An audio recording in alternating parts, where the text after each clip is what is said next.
السلام علیکم ورحمۃ اللہ وبرکاتہ۔ محترم ناظرین، ریاست اتر پردیش میں گزشتہ ایک ہفتے سے جاری غیر قانونی انہدامی کارروائی کے خلاف جمعیت علماء ہند نے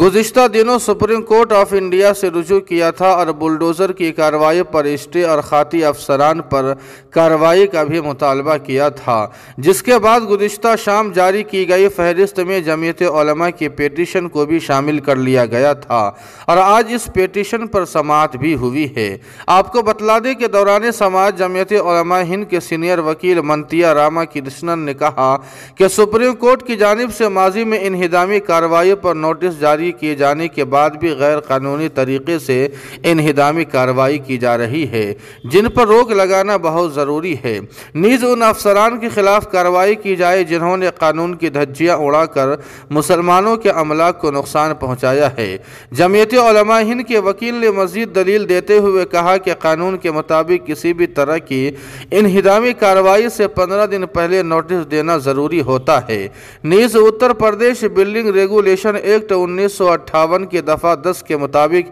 انہدامی کارروائی سے پہلے فریق کو اپنی صفائی پیش کرنے کا موقع دیا جاتا ہے، جبکہ اتر پردیش میں کئی جگہوں پر ایک رات قبل نوٹس چسپاں کر کے دوسرے ہی دن سخت پولیس بندوبست میں انہدامی کارروائی انجام دی گئی ہے۔ وہیں دوسری طرف سرکاری وکیل نے کہا کہ جمعیت نے حکومت پر جو الزامات لگائے ہیں وہ سارے بے بنیاد ہیں اور سیاست پر مبنی ہیں۔ سرکاری وکیل نے مزید کہا کہ حکومت کی طرف سے ایسی کوئی بھی غیر قانونی کارروائی نہیں کی گئی ہے